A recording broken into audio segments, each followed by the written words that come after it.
Godfrey Pimenta, trustee, Watchdog Foundation. He's also a lawyer who specializes in urban property matters and an active citizen of Mumbai. Mr. Pimenta, my first question to you is, what really happened? Was it that there was some structural work happening in the ground floor of this structurally weak building which led to the collapse? Yeah, from the media report, prima facie, it appears that some structural work was undergoing at the ground floor of this ill-fated building.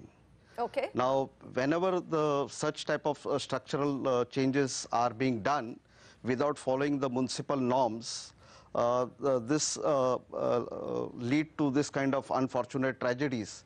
The thing is that, every building which is more than 30-year-old is mandatorily required to be structurally audited, right, either by the owner or the cooperative housing society or the occupants of the building.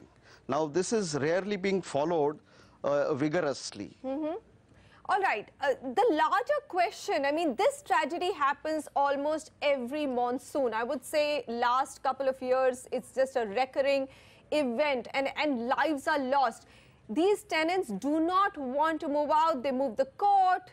Affordability is an issue. What is the government's stance on that issue?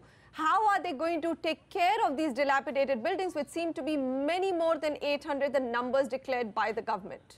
See, it is a complex issue. There is no straightjacket answer to this vexed question, because on one hand, the development plan of the city is yet to be approved and sanctioned by the state government.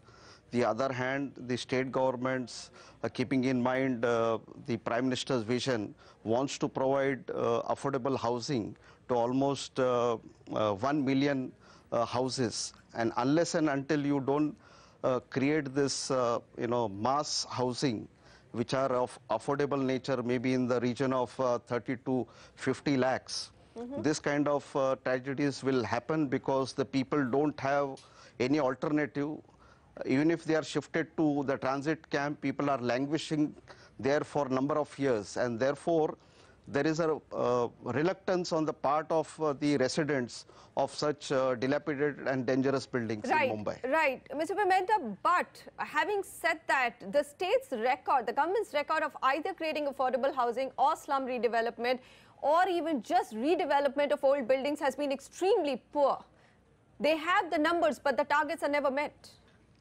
The whole issue revolves around the land. The land is very, very costly in the city, and therefore to make the large scale of land for affordable housing is the moot question. Because unless and until the government doesn't heavily subsidize the stamp duty and other charges, there is a concession in the development charges are not granted to the builders, creating 1 million stock of affordable housing will only be a mirage. Well, thanks, Manisha, for taking us through that conversation. With that, we're going to wrap up this edition of Reporter.